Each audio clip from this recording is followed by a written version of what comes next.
Hi guys, welcome back to the Squashcast. It's been a few weeks, but we are back. The season's underway. I'm your host Rob, joined once again by Jesse. How's it, Rob? Yeah, looking forward to this. As we know, the season started off pretty quick and frantic with Hong Kong, and that's pretty much going to be most of our discussion today on how rubbish our predictions were last time and how we're looking at it from the season ahead. Yeah, it really was a crazy tournament, and what we're going to try and do with this podcast is squeeze both the men's and the women's into one episode. That way we're not showing any kind of favoritism, but really there was so much squash going on that it was hard to ignore either tournament. So we'll start with the men's to begin with, and we're going to pick out basically the games that if you missed any of them, you can go and watch the highlights up on Squash TV or on YouTube.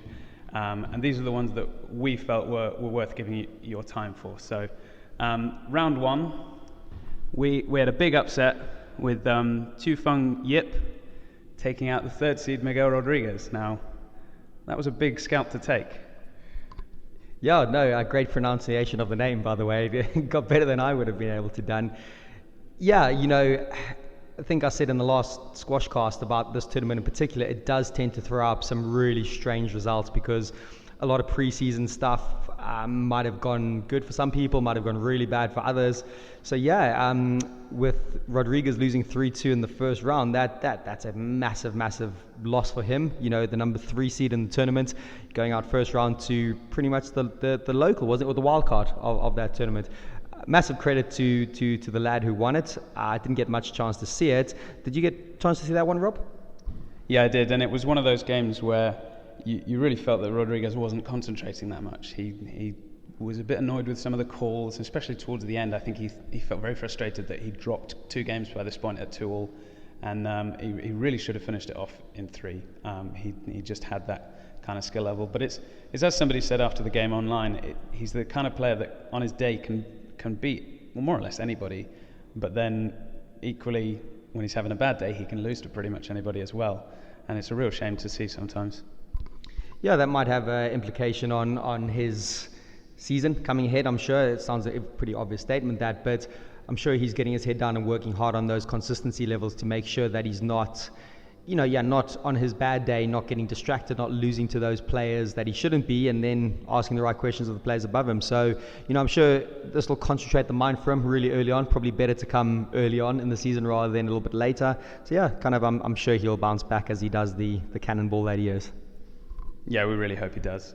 So round 2, we had James Willstrop versus Tarek Momin, upsetting the seedings. Tarek Momin seeded 8th, lost to Willstrop in 4. Any Willstrop fans out there are going to be really pleased with that. Yeah, no, great to see James back on court. Past his 30s now, I think he's probably about 32, maybe even 33. So, he's got some miles in the legs. But great just that he's back on court, hitting those balls. Classic Willstrop, the style he plays, the clinicalness of his game. Yeah, me for one, I'm a big fan of the way he plays. Whether he's able to kind of last and not get injured or not break down is another thing to see. Yeah, it'll be interesting to follow that as well. We had one of the home favourites, the fan favourite, Max Lee, taking out Ali Farag, the 7th seed. That was again in 4. It was a fast-paced game, but I really wouldn't have picked that to begin with. Brilliant game. Kind of combination of Max Lee, the pure squash that he plays, the very technically correct, the rack it up, the lovely flow and movement in his game. And Ali Farag, I suppose, a bit more languid, a little bit kind of looser in his style, maybe slightly bit more flair. And you could just see Max's emotion when he won, like almost like a triple fist pump kind of squat on the tee. It was brilliant, and the noise, because he is pretty neutral when he plays. You can't quite get a read on him, so quite a home favourite there. And yeah, all great kind of result, 3-1, taking down the 7th seed. Yeah, he's never seemed that much of an aggressive player when things don't go his way. Not so much an upset, but great to see Ramy Ashour coming back, taking out the 4th seed Marwan El Shorbagy. I was really pleased with this one, especially early on in the tournament. Yeah, I think everyone, good to just see Ramy back on court. And, a lot of the predictions like, well, if Ramy can just stay out of the injuries, he could pretty much win the tournament. So, spoiler alert, he did win it, if anyone didn't see. But battled through that second round against Marwan. Marwan as the number 4 seed, that's a high seeding if you think of Ramy not seeded. It boggles the mind to think of someone of Rami's standard not seeded and Marwan seeded 4. So yes, an upset, but Rami's Rami kind of thing. So I'm sure we'll speak about him in the next. I've got some comments about him, how he did in the rest of the tournament. Yeah, and it was one of those tournaments where we didn't see Omar Mossad, we didn't see Nick Matthews, so the seedings were bumped up a little bit. Probably the two biggest matches that saw upsets were also in this round, and we had Faraz Dasuki taking out Greg Gaultier, the second seed, 3-2. A really long game and great squash to see. Yeah, no, listen, this round 2 of a tournament with only one seed of all of the round 2 players getting through in such a high caliber tournament, that's a rarity. It would be interesting to look back at the records, how that's looked in the past, where the only one seed of everyone's got through. So, Faraz beating Greg 3-2, great match and yeah, good quality squash. I just really like the way Greg ended. I don't know if anyone got to see. I think Greg called his last ball down when he was match ball down. I think it was 13-12. And it looked half up, if I'm honest, and real credit to the guy to kind of be, putting his hand up at match ball down and hugged his opponent. And yeah, really, I think we mentioned in a previous one, he looks like he's got that real good balance in his life now, family man now, he's got his young kid. And yeah, it was just really nice to see, not that he's lost any of the fight, but yeah, kind of amazing to see the sportsmanship with it. Yeah, maybe he's been listening to the Squashcast and your advice on keeping it cool. Through the airwaves. So the biggest upset for me of the whole tournament came in this round as well. Cameron Pilley taking out Mohamed El Shabagi 3-2. A little bit of controversy in the fourth game with Mo being game ball down. He's 2-1 up at this point. He's game ball down and the call is down in the tin. And he's furious, obviously. And we see the replay and to me it looked very much up. I agree. It was up. I think most people who saw the replay, it was up. You feel for the ref. He probably called on his gut he called what he saw, but he doesn't have the luxury of the slow-mo replays. And I think Lee Drew also commented on that it was up. So yeah, it affected him, but I think he was the master of his own downfall a little bit in the whole match. He could have been a little bit more clinical. He put a lot of cross courts onto Cameron's forehand, and Cameron wasn't missing. He was so good in that forehand volley and taking it in short, and it was just such a pattern developing, and Shabagi just didn't seem to kind of stop playing it there. So combination of Shabagi maybe being a bit rusty early season kind of tournament, but again Cameron being really sharp and taking his opportunities, and it was one at match ball. It was quite tight in the end, and he just took it so calmly, the ball he won the match on. And yeah, it's really nice to see Cameron in that frame of mind, the way he ended last season. I think we predicted good things for him coming up, and this is evident that he might be on that breakthrough. So we both predicted Shabagi would win, and we're like, yeah, listen, we can't see past Shabagi, and all that. But we were proved very wrong. So all credit to Cameron. But I'd be semi-confident to say that this tournament is such an exceptional tournament because of the calendar and when it is. I don't think I'm going to read too much into it. I think there still will be a few mini breakthroughs of some people, but the top boys I think would kind of secure their place in the next few tournaments. Yeah, I really enjoyed that game in terms of, as you said, that volley drop into the forehand. I was jumping up and down at one point where he hit such a silky little drop off the cross court, and it was a great one to see. Great game for Cam. Unfortunately, it didn't last long. So in the next round, he played Kareem Abdel-Gawad and lost 3-1. Now, I'm not sure whether it was fatigue from the previous game or Kareem might have played out of his skin. What do you think? Yeah, slight fatigue. I think the first game was at 5-love, 6-love. Gawad went up without any response from Cameron. Gawad ran away with that game. So that was a sign straight away that beating the world number one, such a high, and then to try back that up is one of the toughest things to do. So I think mentally and physically, he probably had the edge off. I'll probably credit Gawad more than berate Cameron. I think the commentators mentioned it, you can see it. The babyface assassin has lost a lot of weight. He seems to have put in a big summer. Can hardly call him a babyface assassin now. He looked trim, he looked mean, he looked really kind of on it, and he's always had the racket skills and the nous, but he backed it up with his physicality in that one. So I think it's more credit to Gawad rather than Cameron not really stepping up there, if I'm honest. Yeah, absolutely. Another game to think about watching potentially if you haven't seen it was Max Lee versus Fariz Dasuki. Again, the player who takes out the top seed in the previous round getting knocked out by somebody I wasn't really expecting to win that one. And Max Lee, home fan favourite, taking himself into the semi-finals with a really great 3-1.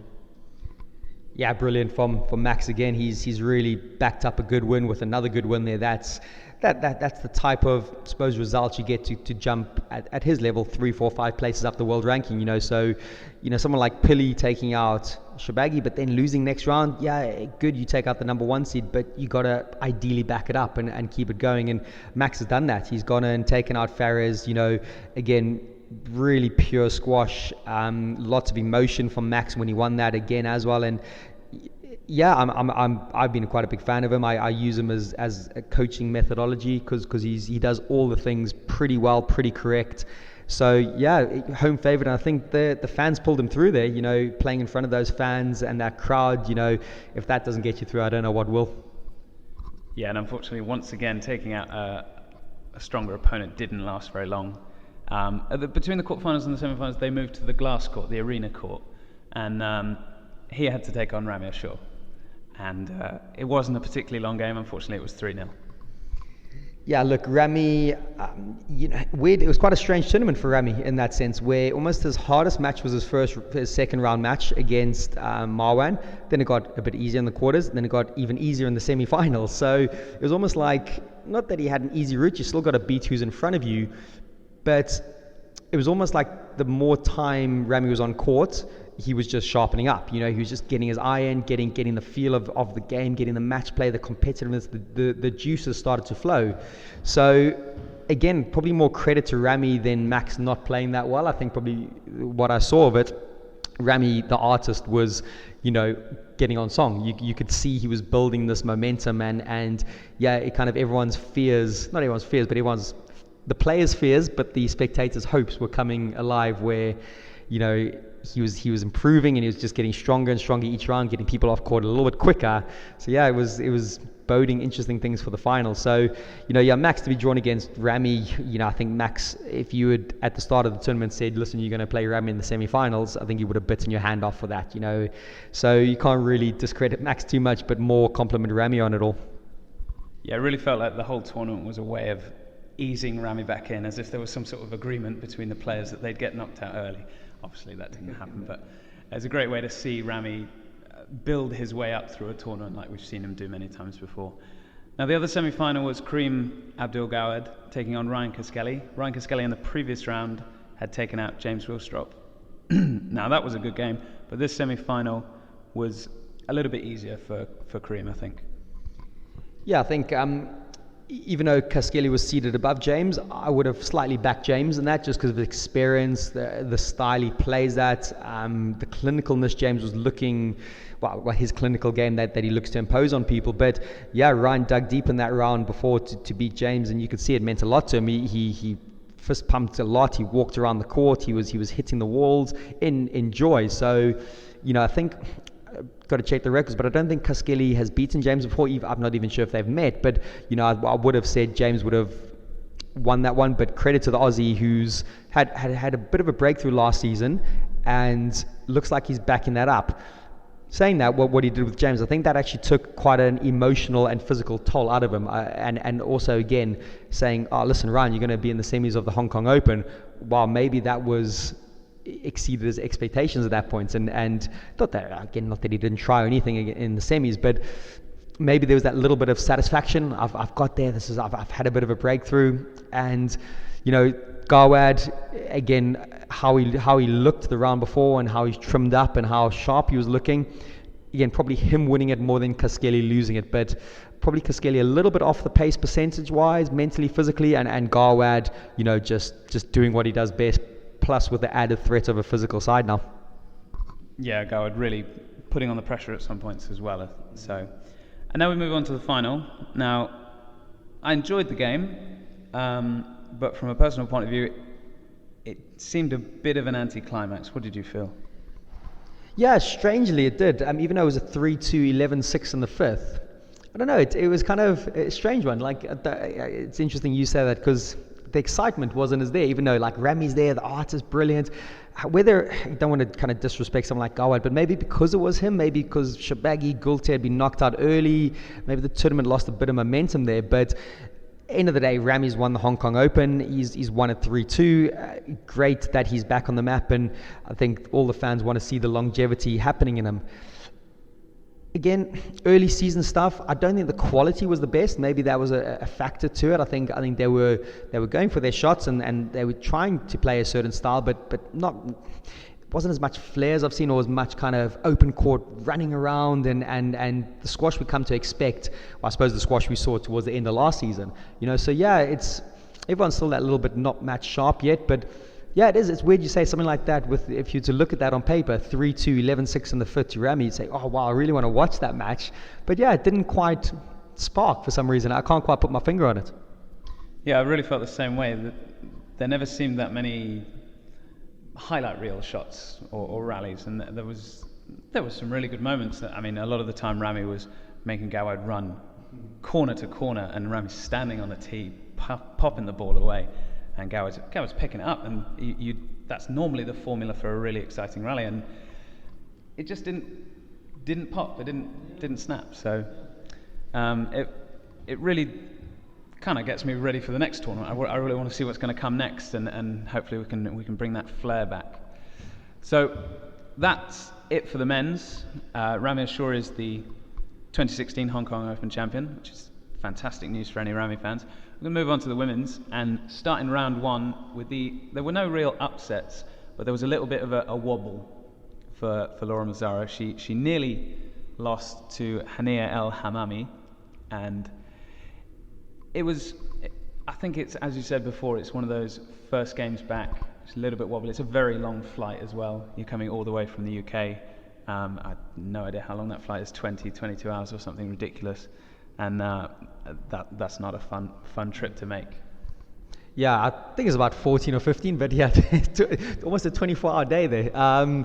So yeah, Laura thinks they put a good summer in by the looks of it, by what I've seen and what I've heard from some of the coaches and players.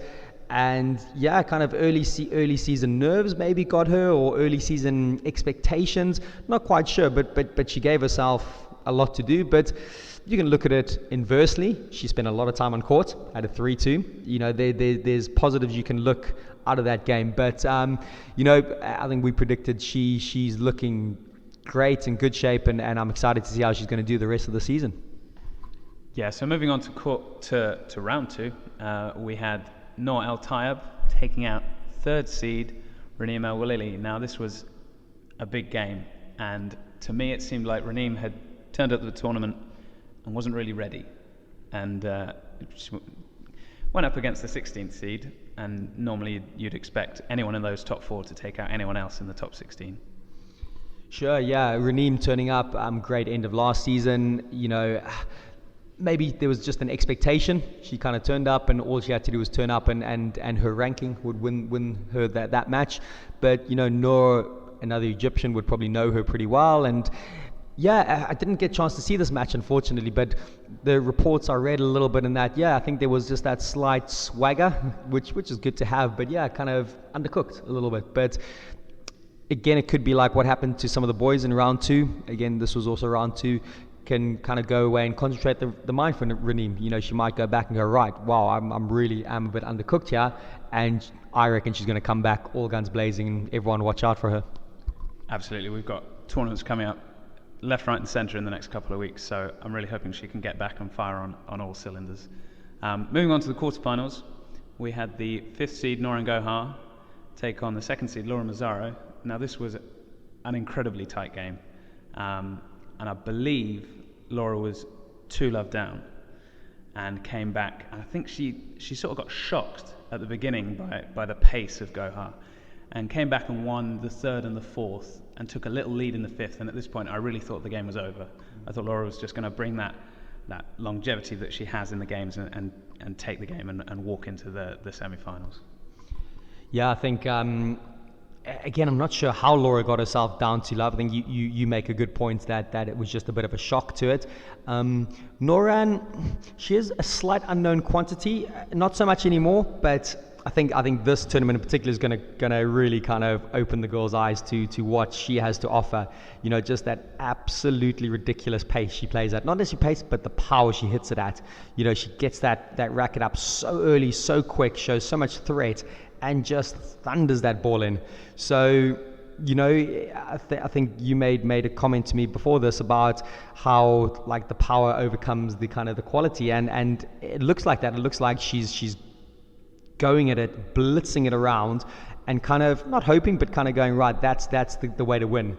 So whether that gets worked out in time will be interesting to see. Like I said, Laura almost worked it out, almost got herself back in, and you would have thought with that little bit of experience and how Laura ended the season, doing really well in the Super Series, you thought she would have just taken that in. But yeah, it'll be interesting to see how much that hurts her or dents her confidence, losing someone like Nora who's kind of, just blitzing it. Yeah, I think you do see a lot of times at many different levels of squash where a player will come on and slam the ball in left, right, and centre, and eventually it gets worked out. Whether it's in the game or later in the tournament or sometime in the league, it will eventually come to a point where people go, they're just going to hit it hard, and you've just got to keep it in, and eventually they'll make a mistake. And I wonder if she will be able to change her game in the future to bring her that top seed maybe. She's not like any of the other Egyptian players, so it'll be interesting to see if she can take their style. Yeah, I agree. I think I see a little bit of early Shorbagy in her. I know when Shorbagy burst onto the scene, and I want to say lucky enough to play him when I was young, maybe not lucky enough, maybe getting a bit of a battering. It almost felt like a calculated hack. I know that sounds a bit kind of harsh, but the pace of it was so ridiculous, and the balls were all over the place that I just didn't know what was going on. And I saw that when Shorbagy first burst on, it was kind of like there was the shock element to it, and I can see that in Nora, and I think she will bring it back round. Like I think Shorbagy's getting almost a perfect balance between the two, can kind of slow it down, is using his lobs. Yeah, still ridiculous pace and throwing it around, but he's got a subtle change of pace now. He knows when to mix it up with Shorbagy, and I think give Nora this season, I reckon she'll get found out, but I reckon she'll improvise and tweak and change. And yeah, I'm excited to see how this kind of goes, because I think if she gets it right, she could be arguably as dominant as Shorbagy in the men's game, just because of her raw power in it. Yeah, I really think she'll have to change to make a change in order to stay in the top 10 at least. If she stays as she is, people will find that out. And I was lucky enough to be at that game where you played Mohammed, and it did not end well for you. We also had in the quarterfinals Amanda Sobey take out Nour El Tayeb. Now this was a 3-love, and it really made me think that Amanda had come back from the season break and she'd done a lot of work. She looked stronger and a lot more confident as well on court. And so almost eased through this game. She said on social media that at 2-love, she knew she had to push through, otherwise Nour had the ability to come back and potentially win it 3-2. So she's 2-love up, and that psychological edge just sort of kicked her through that final third game. Yeah, I think she's definitely one to watch. I think I predicted some good things for her in the movers and shakers kind of episode. She had quite an interesting summer by the looks of it. Took quite a big break off at the start. I think went to Mexico and just did what you do there, maybe a bit of partying and drinking. But it was almost like the motivator for her to then come back ridiculously strong. I don't think she had the longest summer training physical side, maybe only about 4 weeks. But it sounds like she put in a massive shift, like every session was a going to the well session, like really going to the depths of her energy and resources. And yeah, it looks like it's paid off. She looks strong, she looks mean, she looks hungry. She's got elements in her game that I really like about it. So yeah, I'm quite excited to see how she does this season. Yeah, and it really paid off for her in the next round in the semis, where she took on the world number 1, top seed in the tournament, Nour El Sharbini, and again, 3-love. She seemed to just take another gear and push through, and I think Nour was a little taken aback during that game, and it was great to see Amanda take that one, 3-love. Yeah, again, I repeat similar things. She looked like she got on there, she was hungry, but to do it against the number 1 seed, brilliant. For someone who finished last season so well, El Sharbini, for Amanda to get on there and in a semi-final on that type of stage, wow, that's big for her. So fantastic. Interesting kind of comment there that I've seen you written down. What's that point about the world number 1?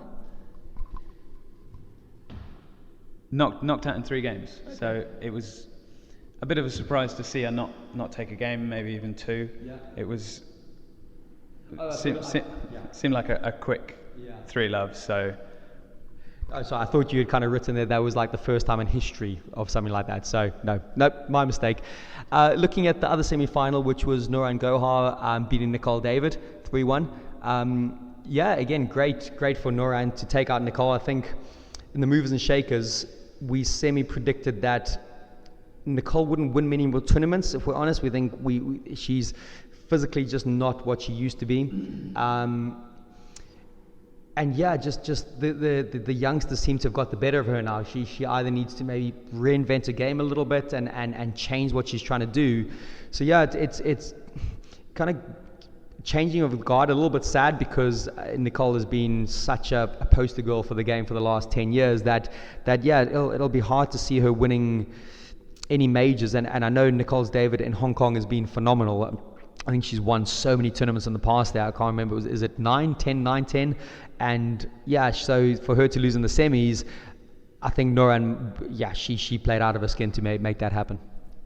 Yeah, it really seems like this new breed have taken her formula from the last 10 or 12 years where she was so dominant and applied it so that now we have 5 or 6 new players and quite a few Egyptians coming through with that skill and that physicality to back it up.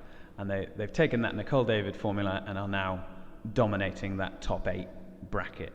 And there are a few classic women's players left. You see Jenny Duncalf, who was sat at number 2 for so long, now well outside of the top 10, recently injured out of the China Open, unfortunately, which is a shame.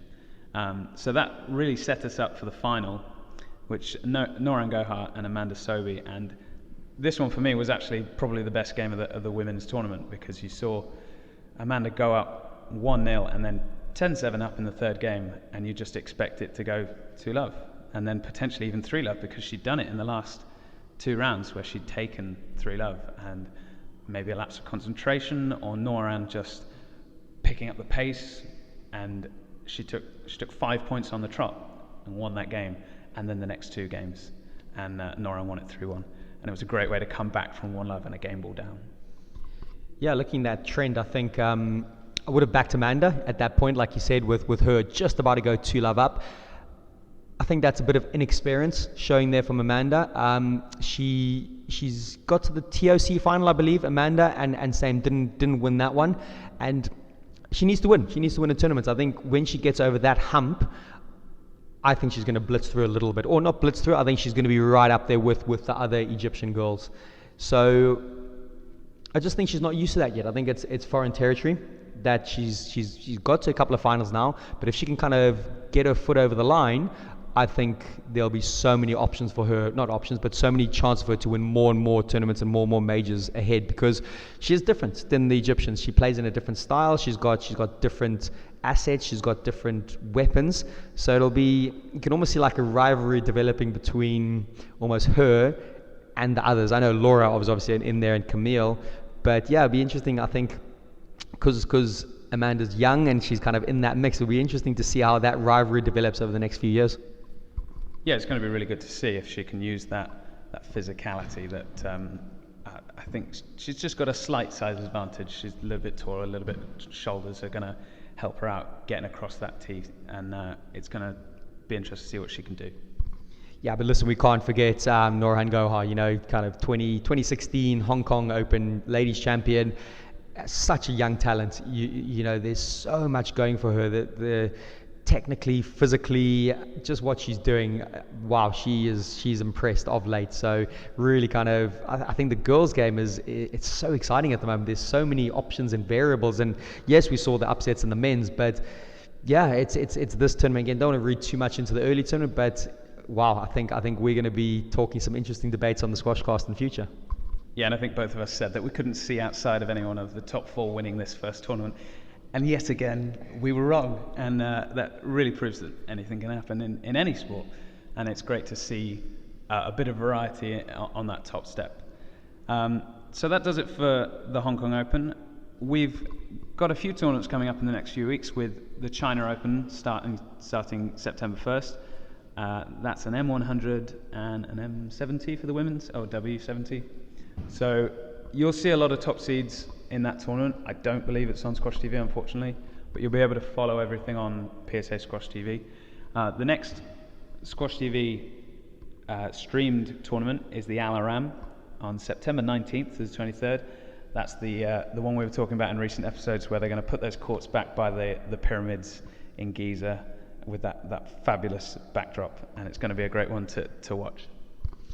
Yep, lots coming up. You know, the season feels well and truly underway now in the PSA and with Squash TV.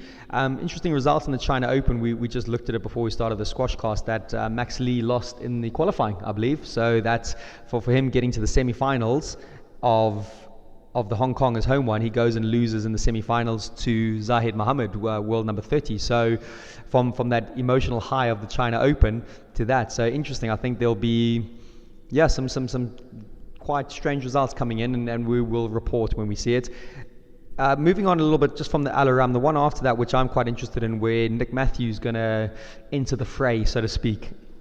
I believe he's got a slight injury, but nothing that's going to hold him back. He's training as if he's not there, and so it'll be interesting to see where he kind of fits into the whole picture. That's the NetSuite Open in San Francisco, which is the 27th of September to the 1st of October. So I'm going to be watching that one closely. But you know, the Al Aram, I think I said it before, one of the most iconic tournaments out there, and that's going to be fantastic to see. So watch the space, keep talking about the Squash Cast, keep mentioning it if you can. We want to grow it where we can, and we are looking to get a few more guests on in the next few episodes. And yeah, I've got some ideas that I hope you can kind of call my contacts to kind of contribute on this Squash Cast with. Thanks very much, Jess. Yes. Everyone, keep paying attention to everything on social media that we have, Twitter, Facebook, and we will bring you updates from the China Open as it happens, and then the Al Aram and the NetSuite. Interesting to point out that Nick won't be at the Al Aram, and then 4 days later everyone has to make their way across the planet to the San Francisco tournament. So that's going to be a great one to watch. So don't forget, you can catch us on SoundCloud, iTunes, and YouTube, and follow us on the Facebook page for the latest updates. Thanks very much, guys, and we will see you next time.